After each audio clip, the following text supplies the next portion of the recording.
오늘 수업 시작하겠습니다. 오늘 마지막 단원인데요.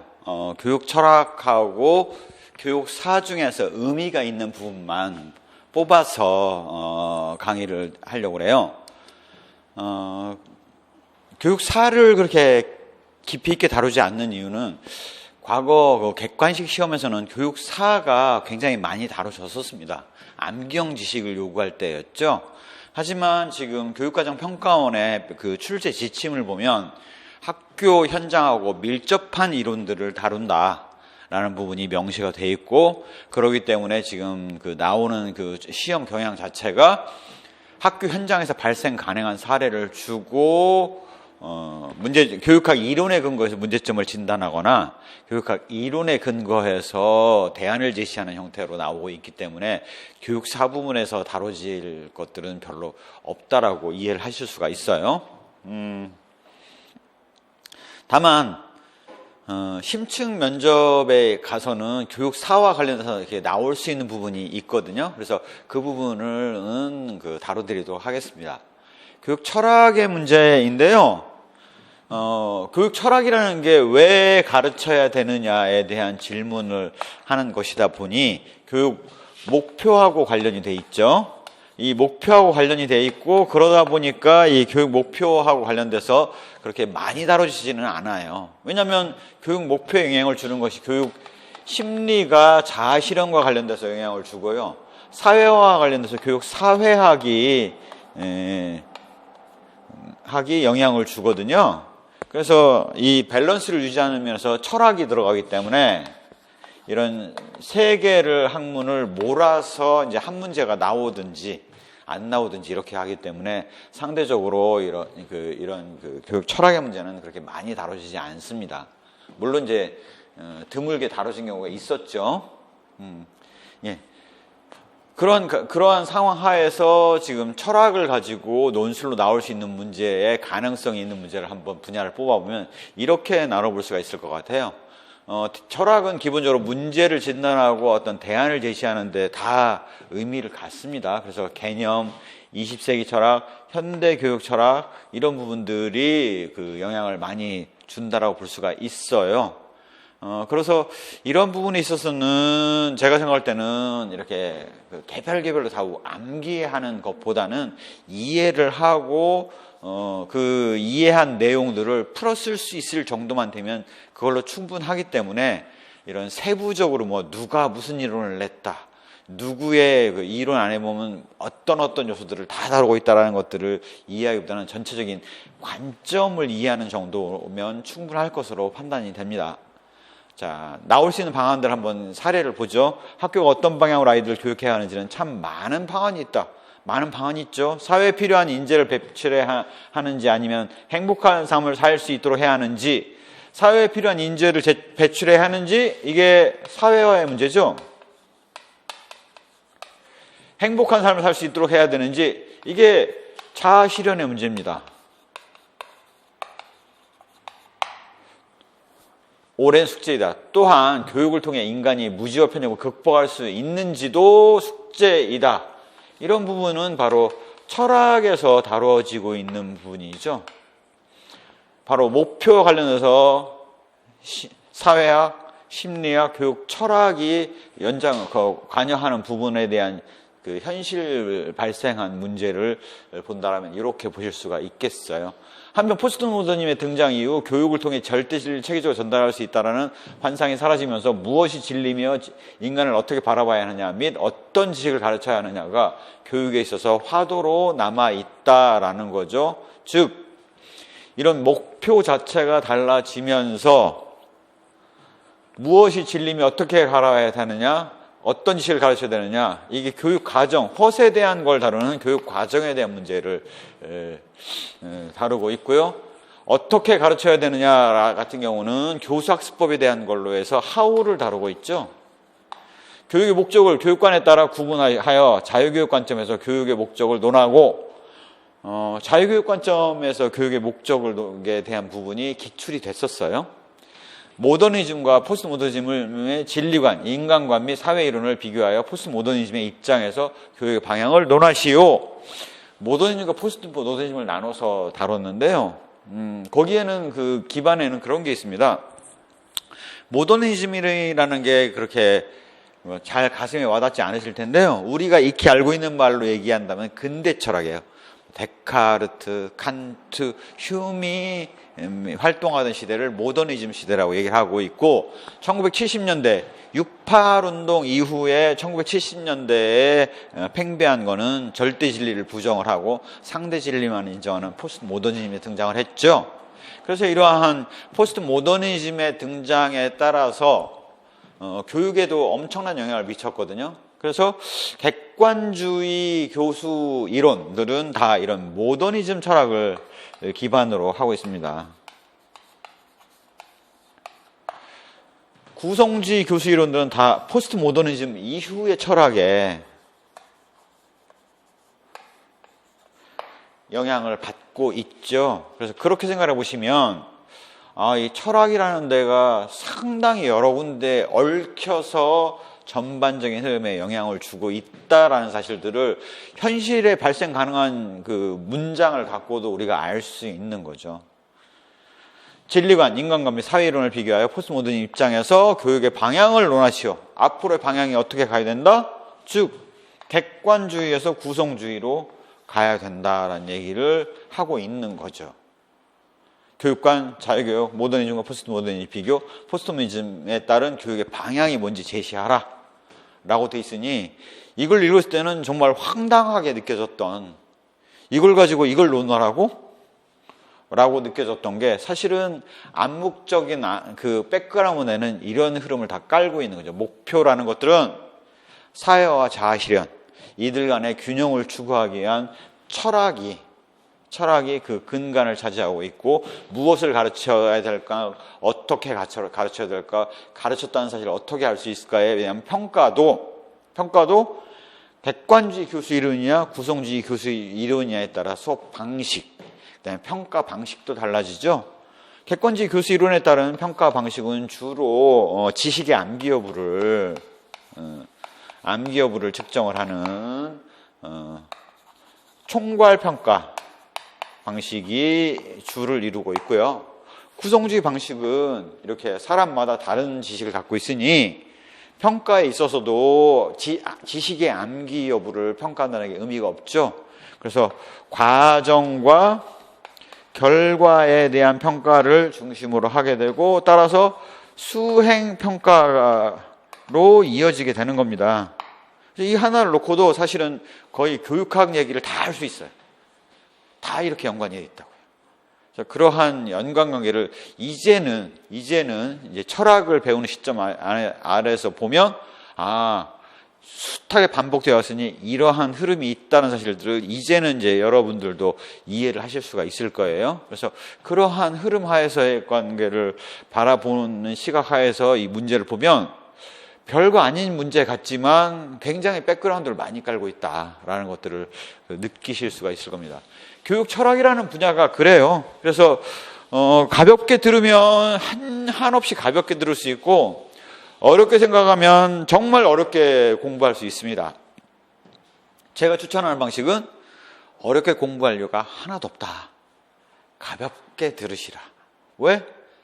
나올 확률도 낮고, 그 다음에 어떤 이번 기회에 자신의 생각을 한번 정리해보는 계기를 마련하는 것이 중요할 것 같다. 또한 교육철에서 다뤘던 문제는 논술에서 나올 확률보다는 심층 면접을 통해서 자신의 교육 철학을 얘기할 때 참고가 될 만한 내용들이 많다라는 정도로 이해를 하시면 될 것 같아요. 자유교육은 하나 나왔어요. 그런 면에서의 의미가 있겠고요. 그래서 전반적인 흐름에서 좀 그 중심만, 의미 있는 것들만 뽑아서 이 비교 형식으로 가볍게 가르치게 되니까 그런 부분들을 듣고 편안한 마음으로 들어보시면 도움이 되실 것 같아요. 존 듀이가 뭘 어쨌니 저쨌니, 이론에 뭐 요소가 뭐가 있니, 뭐 이런 것들을 세부적으로 아는 것들은 별로 논술에서는 도움이 안 될 것으로 판단이 됩니다. 자, 들어가 보실까요? 교육 철학이라는 게 뭐냐? 한마디로 교육 현상의 문제를 보편적이고 전체적인 입장에서 체계적으로 분석, 연구한다. 한마디로 얘기하면 왜 가르쳐야 되는지에 대한 답을 고민하는 학문이 교육 철학이다라고 우리는 쉽게 바꿔서 이해하면 돼요. 탐색이라는 게 뭐냐? 무엇을 탐색하느냐? 교육의 본질, 목적, 방법, 교육관 같은 걸 제시한다인데 외울 필요 있냐? 외울 필요 없어요. 왜 가르쳐야 되는지에 대한 답을 제시하는 거기 때문에 당연히 교육의 본질이 뭔지 탐색해야 될 수밖에 없고, 목적, 이 목표에 바로 연관이 지어졌었죠. 그래서 영향을 줄 수밖에 없었고, 과연 올바른 방법을 통해서 연구가 이루어지고 있느냐에 대한 고민을 하고 있고, 교육관은, 교육을 바라보는 관점 어떻게 가져야 될 것인가에 대해서 고민해야 된다는 생각을 갖고 있는 거는 당연한 거겠죠. 이걸 논술로 물어볼 이유가 없는 거죠. 가치론에서 다뤄질 거예요. 그래서 이건 읽어보시면 충분하실 것 같고요. 자, 그러면 교육 철학이 과연 어떤 역할을 하느냐, 교육에 무슨 기능을 하길래 이 교육 목표에서 다뤄질 만큼 중요했느냐라는 것들에 대해서는 이런 답변을 드릴 수가 있을 것 같아요. 개념과 의미의 논리적 관계를 규명하는 거죠. 교육과 교육이 아닌 것. 바로 분석적 관점에서 객관적인 학문으로서, 교육학이 객관적인 학문으로서, 교육 철학이 객관적인 학문으로서 존립하기 위한 근거를 따지는 것이 바로 교육과 교육 아닌 것의 논리적 관계를 규명하는 거죠. 교육에 영향을 주는 요소들 간의 논리적 관계를 규명하는 게 분석적 관점이라고 보실 수가 있겠습니다. 잘라내는 거죠. 잘라서 요까지는 이렇게, 요까지는 이쪽으로, 잘라서 벽을 쳐서 갈라내는 겁니다. 이게 분석이라는 관점이고요. 평가라는 것들은 잘라놓은 것들을 놓고 서로 비교해 보는 거예요. 규범적 기능, 바로 판단 기준의 정립이죠. 교육 목표에서 우리가 가치 있고 의미 있는 것들을 가르친다라고 했지 않습니까? 바로 평가를 할 수밖에 없고, 규범적인 평가를 하게 되면 바로 교육 철학의 근거에서 판단을 내릴 수밖에 없는 거죠. 그래서 사회의 요구사항들을 반영하는 게 교육 사회화 입장에서, 교육 사회학에서 제시하는 요소들이 있을 거고, 자아실현의 관점에서 교육 심리에서 제시하는 요소들이 있겠죠. 그들을 전체를 놓고 그 중에서 제한된, 한정된 자원을 가지고 가르쳐야 되니 그 중에서 가치 있고 의미 있는 것에 경중을 따지는 거를 누가 하느냐? 바로 교육 철학에서 한다라고 보시면 되죠. 교육 현실 이론을 판단하고 좌표의 실천을 활용해야 한다? 뭐 이런 것도 있겠지만 중요한 거는 판단하는 거예요. 뭐가 더 가치 있다. 교육 추구하는 목적과 가치를 판단하는 것이 평가적 기능의 가장 핵심이라고 보실 수가 있습니다. 판단하려면 주범이 있을 수밖에 없는 거죠. 사변적이라는 것들은 기존의 이론들이 생각하지 못했던 영역에 대해서 문제를 던지는 거예요. 문제를 제기하는 거예요. 그러려면 아이디어와 가설들을 창출해내야죠. 이런 거 안 다뤘던데? 라는 문제를 던지는 역할, 지식의 확장과 응용이 될 수밖에 없죠. 문제가 없었던 부분에서 새로운 문제를 던져줌으로써 새로운 영역이 늘어날 수 있지 않습니까? 지식과 확장과 응용에 사용될 수밖에 없다라는 것들을 알 수가 있겠고요. 이러한 세 가지를 다 통합하게 되면 통합적 관점화에서 다양한 기준과 관점을 종합해서 뭔가 대안을 제시할 수 있는 거겠죠. 적용 가능한 대안. 그래서 실제적일 수밖에 없어요. 실천 대안을 제시하는 게 목적이라고 해요. 대부분의 철학은 실천 대안을 제시하는 경우는 많지 않습니다. 그러나 교육 철학에서는 일반 철학과 달리 교육 철학이 따로 존재하는 이유는 바로 교육에 대한 실천적인 대안을 제시하는 것이 목적이다라고 이해를 하시면 충분해요. 뭐 그 이상의 이런 것들을 외울 필요 없습니다. 자, 그래서 철학에 대한 접근, 기존의 교육심리학이 심리학에서 나왔고, 교육사회학이 사회학에서 나왔고, 교육행정학이 행정학에서 떨어져 나왔고 하듯이 교육 철학도 철학의 근간을 두고 있습니다. 철학에 근간하고 있으니까 더 어렵죠? 그래서 그거를 최대한 쉽게 접근을 해보자고요. 철학이 내리는 그 질문은 뭐 대단한 게 아닙니다. 늘상 흔한 질문을 해요. 다만 그 흔한 질문이 워낙 본질적인 질문이라서 답변이 어렵다는 게 문제겠죠. 무엇이, 어떻게, 우리가 무엇을 알고 있고, 알 수 있고, 어떻게, 어디까지 알 수 있으며, 우리가 알아낸 알문 무슨 가치를 가지느냐라는 형태로 철학이 내리는 본질적인 질문을 요약 정리할 수가 있겠죠. 즉, 한마디로 얘기하면 이 세계를 어떻게 바라봐야 되느냐라는 얘기를 하고 있는 거예요. 이 세계를 어떻게 바라봐야 되느냐? 바로 형이상학에서 출발을 했죠. 이러한 형이상학이 나뉩니다. 메타피직스,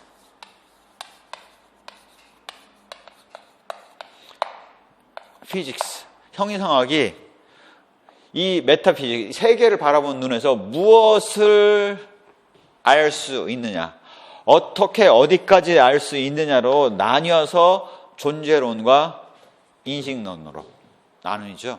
그래서 이런 존재론이라는 것들은 온톨로지 해갖고 되게 어려운 용어를 쓰고 있는데, 한마디로 얘기하면 그런 거예요. 우리가 무엇을 알지? 본질이 뭐지? 본질이라고 하는 것들은 무엇을 아느냐 이거예요.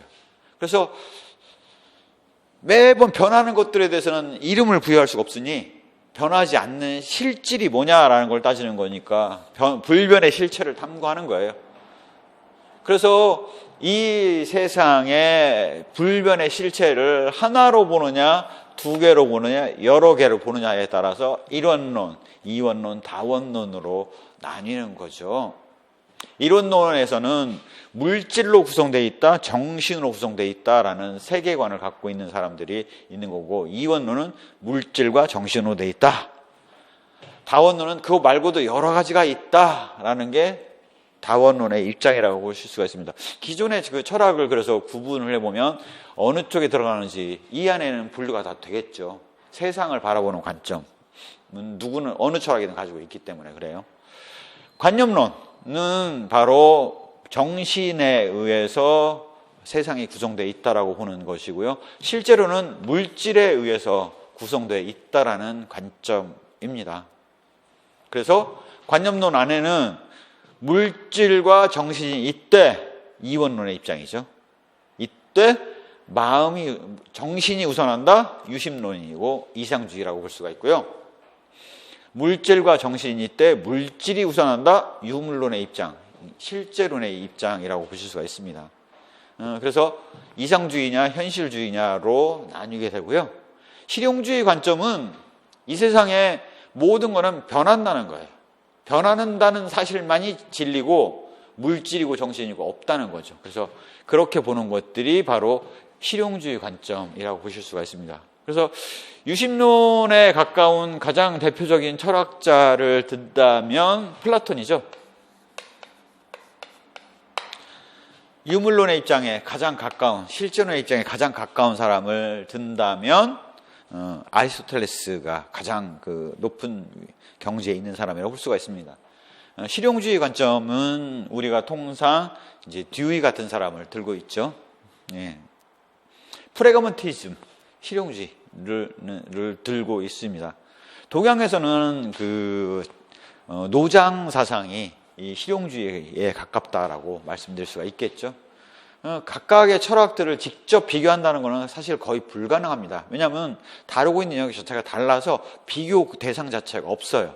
그러다 보니까 무엇을 알 수 있느냐, 어떻게 어디까지 알 수 있느냐, 그 알미 어떤 가치를 갖고 있느냐라는 이 세 가지 관점하에서 철학을 분류해 볼 수 있을 뿐이죠. 주로 이렇게 존재론, 무엇을 알 수 있느냐에 대해서 관련돼서 얻어진 진리들을 다루는 것이 바로 요약해내면 명제적 지식이 되죠. 사실, 논리, 규범적 지식이라고 알 수가 있습니다. 탈레스가 그 밀레투스 학파의 태두였던 탈레스가 철학을 만들었다고, 최초로 만들었다고 얘기를 하죠. 그 사람이 얘기한 형이상학, 바로 존재론은 이 세상은 물로 돼 있다라는 거죠. 물질인 물로 돼 있다라고 얘기를 했었다라는 거죠.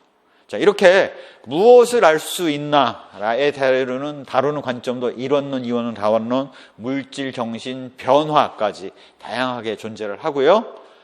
어떻게 어디까지 알 수 있냐라는 것들은 이 세상에 대한 관점이 아니라 이 세상을 바라보는 인간이 있죠. 인간이 상호작용을 통해서 바라볼 거 아니겠습니까? 인간이 세상을 바라볼 거 아니겠습니까? 그런데 세상을 바라보는 세상이 어떻게 돼 있냐에 대해서 다루고 있는 게 존재론이라면 그 세상을 바라보는 인간의 과연 한계가 어디까지냐를 다루는 것이 바로 인식론의 관점이라고 보실 수가 있어요.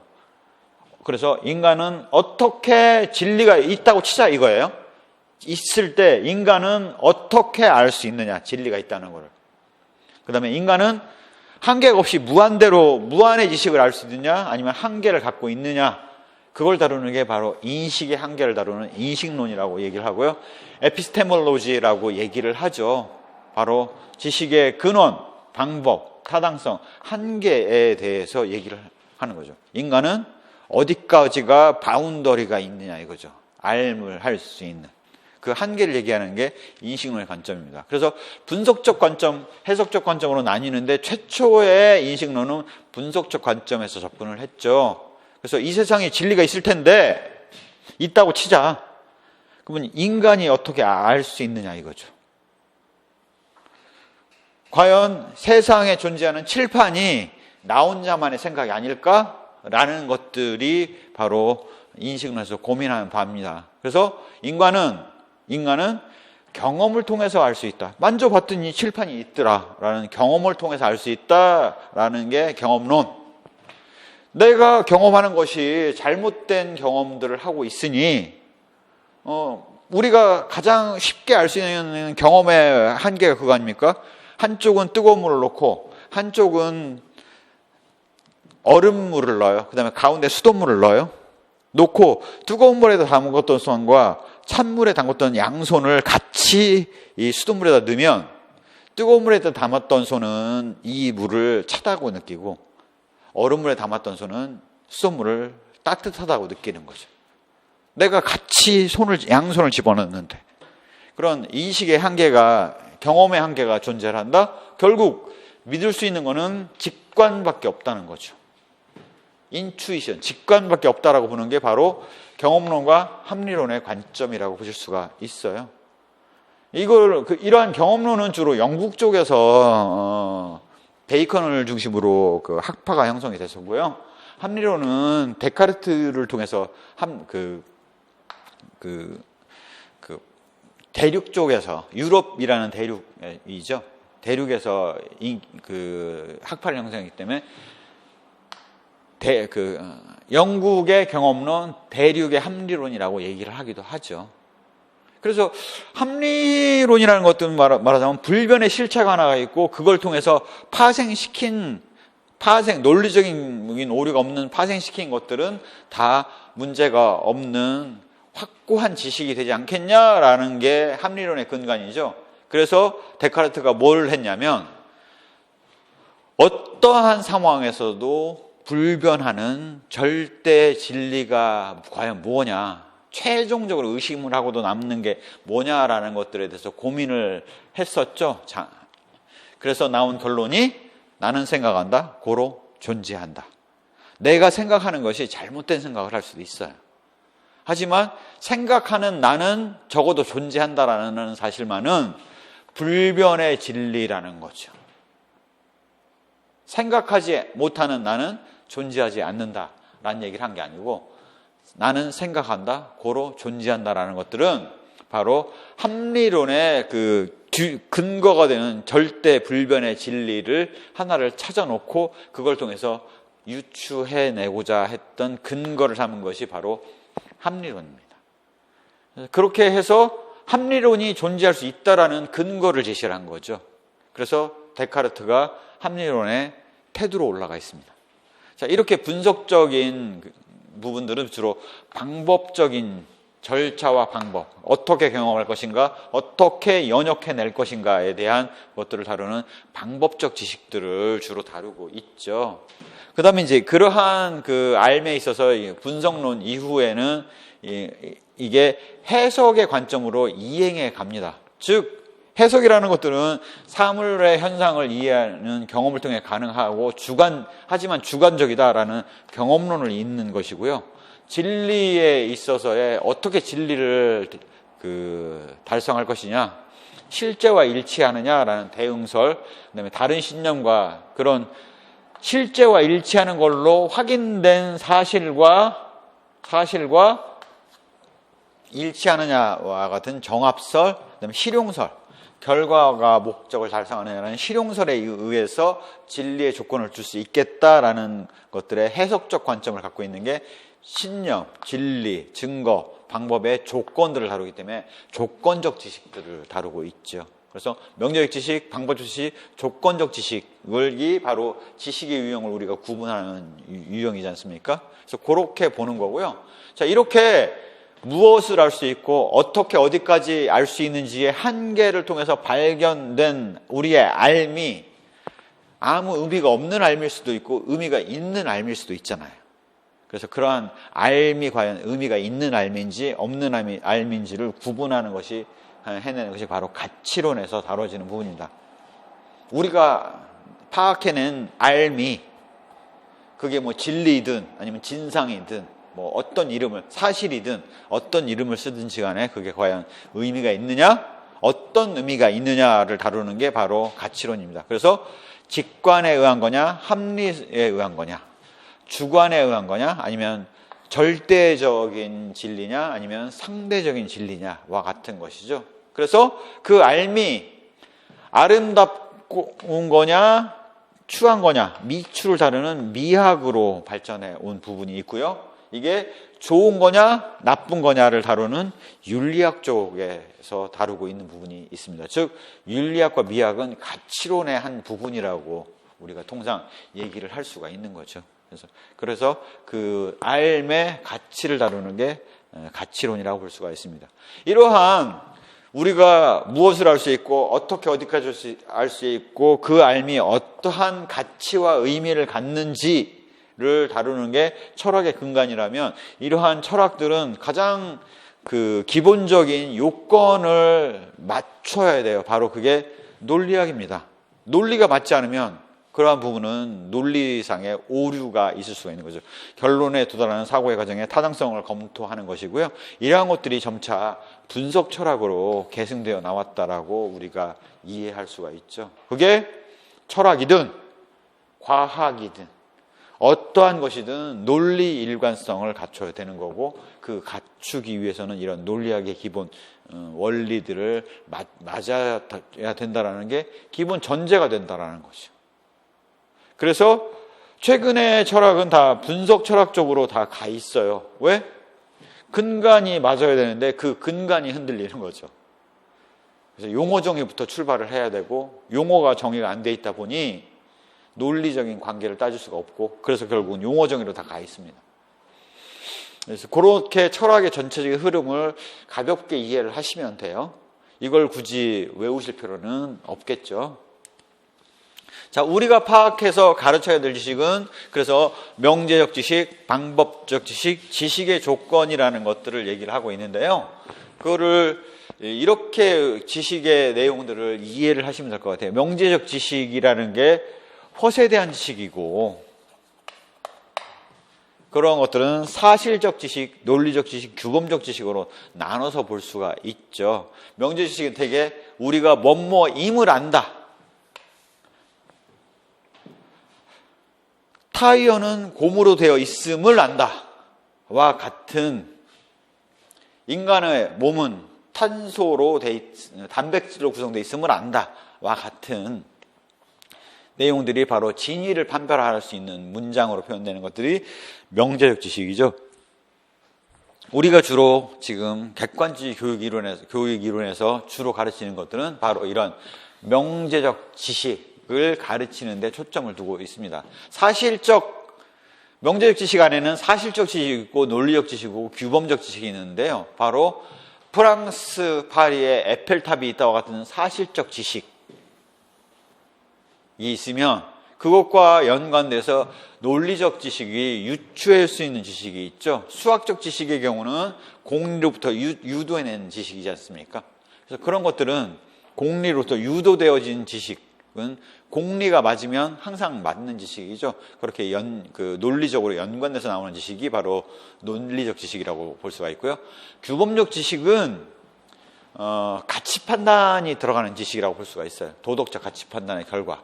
그래서 그렇게 명제적 지식도 구분할 수 있죠. 파리의 에펠탑이 멋있다. 이런 것들은 규범적 지식이라고 보실 수가 있겠습니다.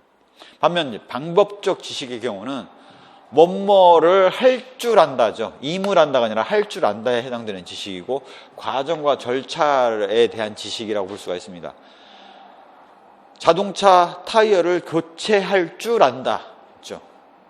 자동차 타이어를 안다가 아니라 타이어가 있음을 안다가 아니라 타이어를 바꿀 줄 안다와 같은 것이고 이게 꼭 그러다 보니까 이런 방법적 지식의 경우는 언어를 통해서 기술력 필요는 없는 경우가 대부분입니다. 수행 원리와 규칙을 학습하죠. 그래서 과거의 객관주의 교수 이론은 바로 이런 명제적 지식의 습득, 암기를 강조했다면 포스트 모더니즘 이후의 구성주의 지식들은 바로 이런 방법적 지식들을 강조를 하고 있는 거죠. 이렇게 그 다음에 이제 지식의 조건이라는 것들이 있는데요. 바로 신념의 조건이라는 것들은 그것이 맞다라는 사실을 믿는다죠. 이게 진리가 되기 위해서는 일단 내가 믿어야 돼요. 내가 믿지 않으면 그건 거짓이죠. 내가 믿지 않는 거를 얘기를 한다는 거는 바로 거짓이지 않습니까? 일단은 믿어야 되고 그 믿는 내용이 있어야 되고 바로 진리의 조건이에요. 내용이 진리다. 그 믿는 내용이에요. 내가 믿지 않으면 일단은 거짓이에요. 믿고 믿으면서 그게 있어야 돼요. 진리 조건. 그 다음에 있다라는 것들이 증거를 통해서 알려줘야 돼요. 증거 조건이 되겠고요. 그러한 증거를 수집하는 방법들이 합리적이고 맞아야 돼요. 그 증거를 수집하는 방법이 잘못되어 있으면 그 수집된 증거들은 믿을 수가 없는 거죠. 바로 우리가 실험식 실험, 과학적 방법을 통해서 실험식 실험 같은 걸 할 때 내적 타당성과 외적 타당성을 갖추는 것들이 방법적 조건을 갖추는 것들이라고 우리가 이해를 할 수가 있습니다. 그래서 그런 정도로 지식의 조건들을 이해를 하시면 되고요. 아주 쉽게 사례로 설명하면 될 것 같아요. 타이어가 있다. 명제적 지식입니다. 타이어 교체는 차를 들어 올리고 나사를 풀 뒤 타이어를 바꾸고 나사를 조이고 차를 내려서 교체한다. 이거는 절차적 지식이잖아요. 방법적 지식이 되겠죠. 타이어가 있다. 명제적 지식. 타이어는 고무로 만들어져 있다. 바로 논리적 지식이라고 볼 수가 있습니다. 재생 타이어의 사용은 범죄와 같다. 규범을 얘기하고 있죠. 평가적 지식. 바로 규범적 지식이라고 우리가 구분해 볼 수가 있겠습니다. 그래서 사례를 들어서 이해를 해두면 이게 무슨 의미구나 라는 정도를 이해하실 수 있기 때문에 그런 정도 이해만 해두시면 그걸로 충분하실 것 같아요. 자, 이제 철학으로 들어가서 피터즈와 허스트의 자유교육론을 다루는데요. 자유교육론이 다뤄진 이유는 바로 이런 겁니다. 고대 그리스의 자유교육론의 관점이 중세로 이어지고 르네상스로 이어지고 17, 18세기의 인문학과 사회과학, 자연과학의 전통으로 이어지기 때문에 그런 자유교육이라는 것들의 개념을 이해할 수가 있는 거죠. 즉 여기에서 자유란 무지, 지식, 편협성, 편견, 판단, 오류 같은 무지로부터의 자유예요. 그래서 여기는 리버럴 에듀케이션입니다. 리버럴. 프리 에듀케이션이 있죠. 프리 에듀케이션은 아이들이 하고 싶은 대로 원하는 걸 할 수 있도록 풀어두는 교육이 프리 에듀케이션입니다. 그런 교육과 달리 리버럴 에듀케이션은 무지로부터 자유롭게 만들기 위해서 엄청난 지식을 주입하겠다라는 교육이기 때문에 이거는 내박치는 교육이 아니에요. 내버려두는 교육이 아닙니다. 엄청 옥죄는 교육이라고 우리가 이해할 수가 있는 거죠. 그래서 그렇게 자유교육의 관점이 프리 에듀케이션이 아니라 리버럴 에듀케이션이다. 엄청나게 옥죄는 교육이다 라는 것들을 우리가 이해를 하실 수가 있겠습니다.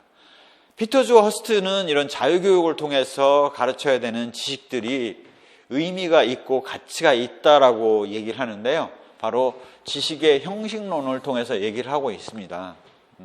무슨 얘기를 하고 있냐면 우리의 삶에 있어서 생활에 필요한 지식들의 것들을 다 모아보면 밥을 해 먹어야죠. 잠을 자야죠. 육아를 해야죠. 그다음에 농사를 지어야죠. 뭐 이런 돈을 벌어야죠. 그래서 여러 가지 이런 인간의 본원적인 의식주 취미의 활동들이 존재를 해요.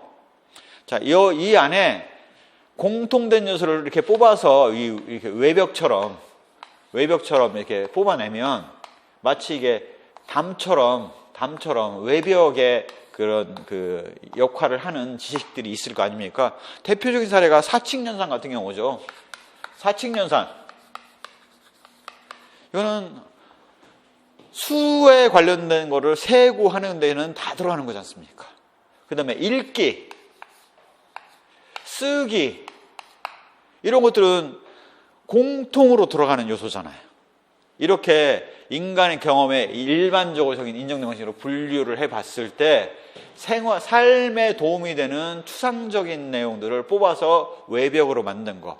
그래서 마치 지식의 형식으로서 작용한다라고 봤던 게 그 개념이 바로 지식의 형식론이죠. 내재적 가치, 선험적인 정당화를 하는데 자유교육 정신을 계승을 하고 있죠. 여기 선험적 정당화를 한다는 얘기는 이런 겁니다.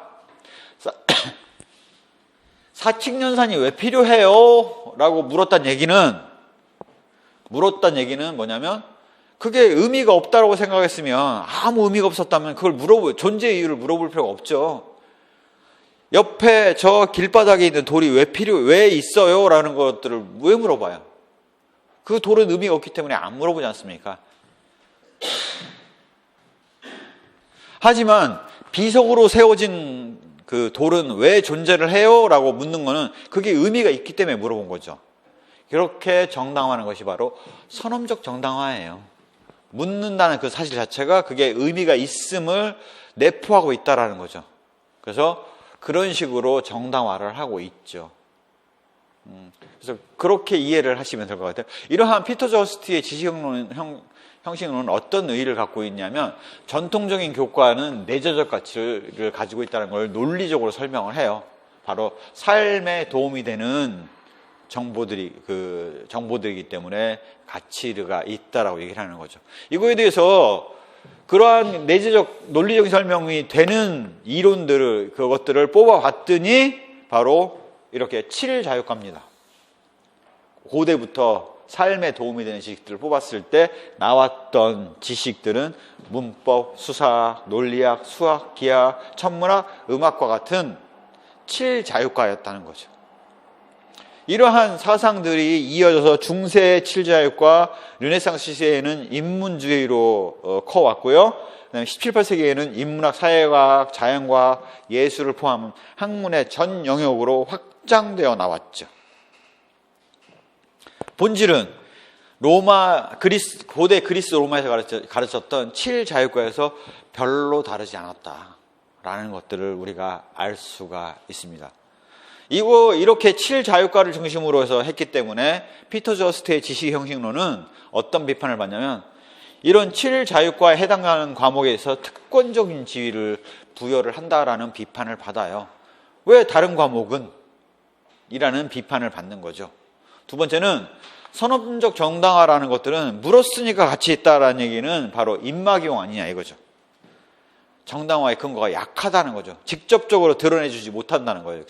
정당화의 근거를. 물었으니까 묻는다는 얘기는 네가 의미가 있었기 때문에 물어본 거다라는 식의 정당화는 암시는 해주지만 명시적인 근거를 제시하지 못한다라는 한계를 갖고 있다라고 비판을 받는 겁니다. 그래서 그렇게 이해를 하시면 될 것 같아요. 더불어서 자유교육의 개념, 리버럴 에듀케이션의 개념을 보면 그 목적은 합리적인 마음 개발을 통해 좋은 삶을 사는 거죠. 무지로부터의 자유를 얻는 겁니다. 한마디로 얘기하면. 이거에 대한 비판은 이론적 지식 합리성은 좋은 삶을 보장해 주느냐? 좋은 삶을 어떻게 보장하냐 이거죠. 원자탄이 좋은 삶을 보장했습니까?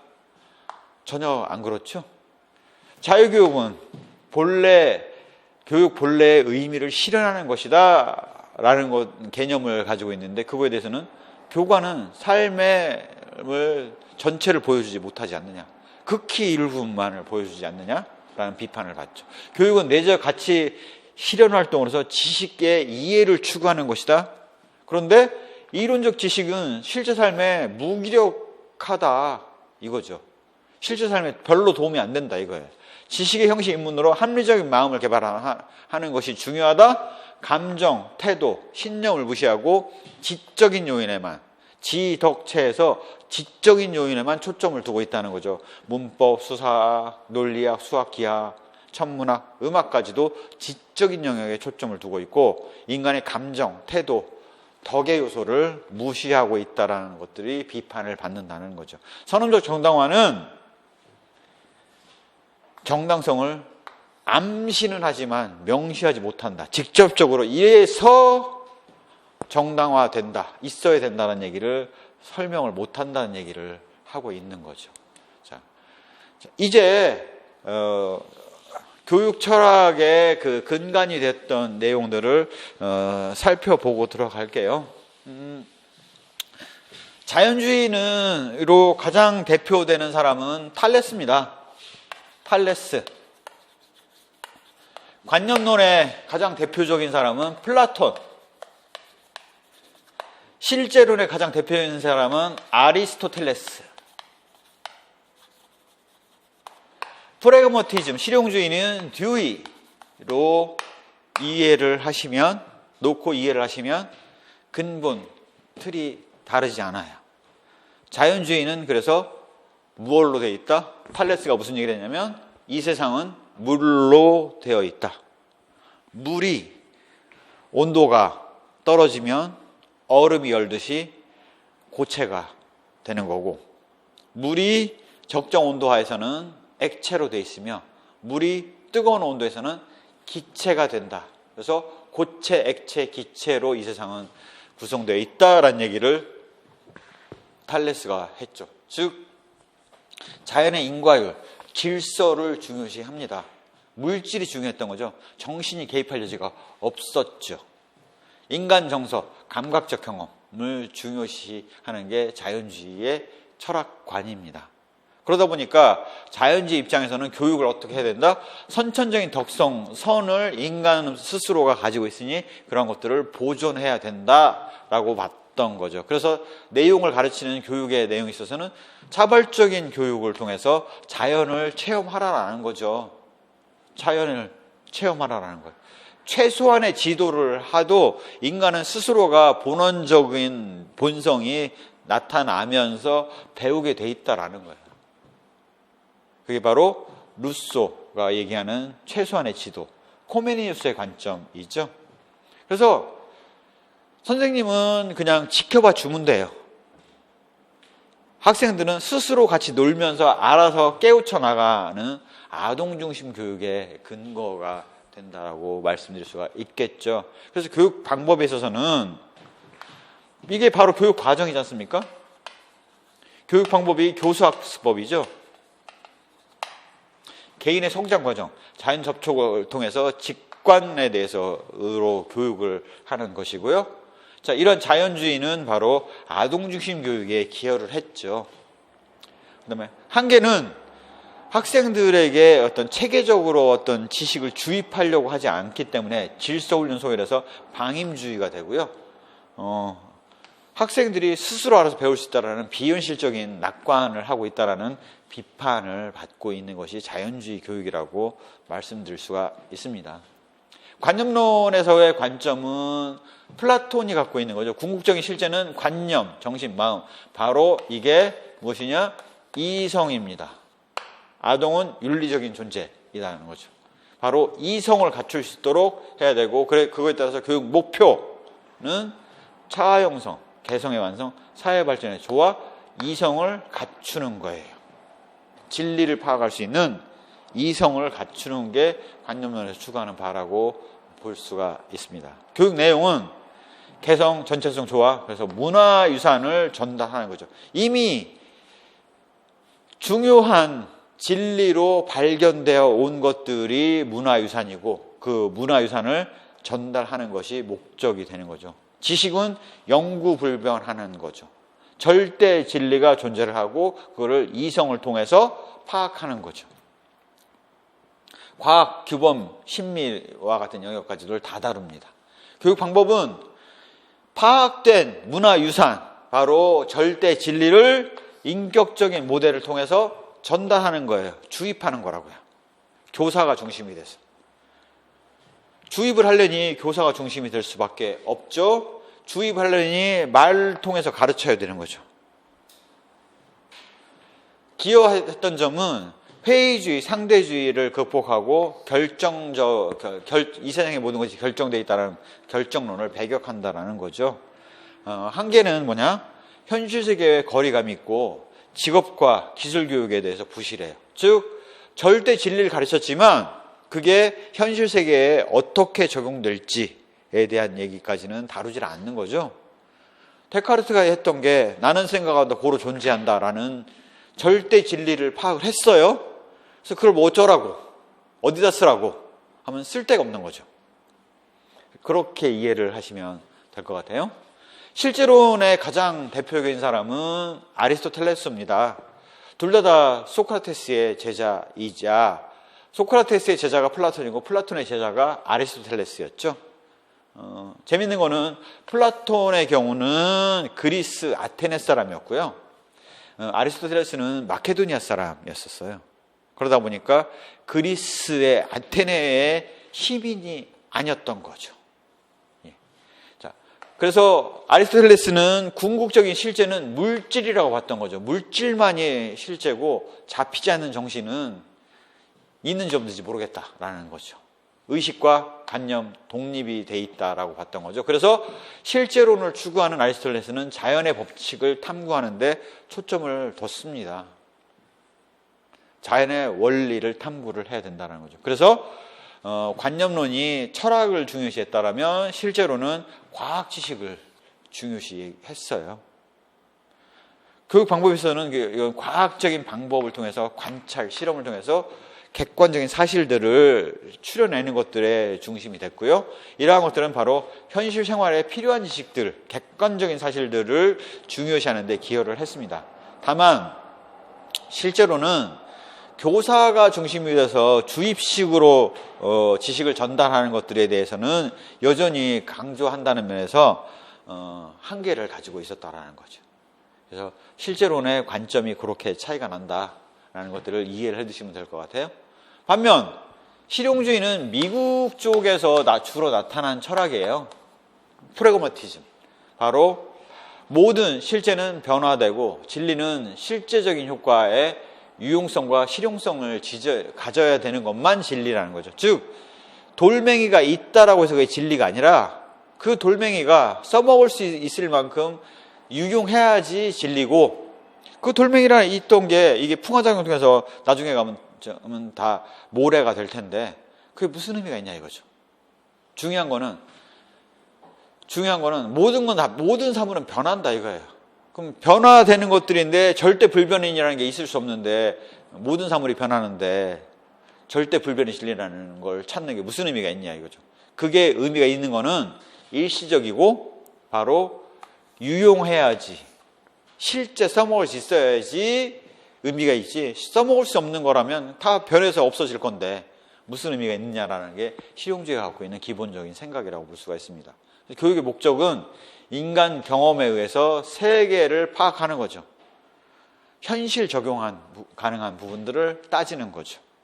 교육의 내용은 생활, 경험, 아동 중심 교육을 해야 되는 겁니다. 왜? 교육한 결과가 실제 적용 가능하고 실제 생활에 도움이 돼야 되는 거예요.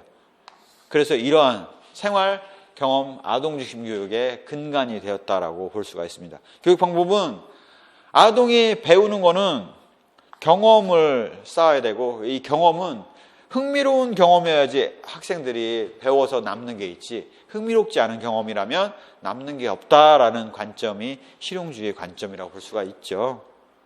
우리가 이미 알고 있는 그 경험주의 교육과정은 바로 이렇게 자연주의와 실용주의 관점이 결합된 것이라고 볼 수가 있겠고요. 객관주의 교육은 바로 관념론과 실제론이 결합이 되어 있는 교육이라고 볼 수가 있습니다. 교사 중심 교육이었던 거죠. 민주적 교육의 이념, 아동 경험 중심 교육에 대한 의미를 강조했다는 면이 가장 큰 특징이라고 보실 수가 있습니다. 대신 실용주의는 한계도 가지고 있어요. 진리의 가치에 대해서 소홀하다는 거죠. 절대 불변 진리는 없다라고 가정을 하니까 보니까 진리라는 게 무슨 의미가 있냐 이거죠. 그게 현실 생활에 도움될 때는 진리지만 현실 생활에 도움이 안 되면 그건 진리이든 아니든 아무 의미가 없다라고 봤고요. 사회에 대해서 지나치게 긍정적으로 바뀌어 나갈 거라고 보는 낙관론을 가지고 있다라는 거죠. 사회가 바뀌는데 부정적으로 바뀌면 어떻게 할 거냐에 대한 답을 제공하지 못한다는 면에서 한계를 가지고 있다라고 우리가 전체적인 흐름을 이해를 하시면 될 것 같아요. 그렇게 얘기를 많이 해요. 관념론, 플라톤에서부터 헤겔에 이르는 관념론은 거의 모든 철학이 플라톤의 각주에 불과하다라는 얘기를 할 정도로 관념론에 있어서의 플라톤의 영향은 절대적입니다. 실제론의 거의 모든 내용들은 아리스토텔레스 철학에 비유를 한다면 각주에 불과하다라고 얘기할 수 있을 정도인 거죠. 그렇게 플라톤과 아리스토텔레스가 서구 과학 전통에 미친 영향은 정말 지대하다라고 말씀을 드릴 수가 있겠네요.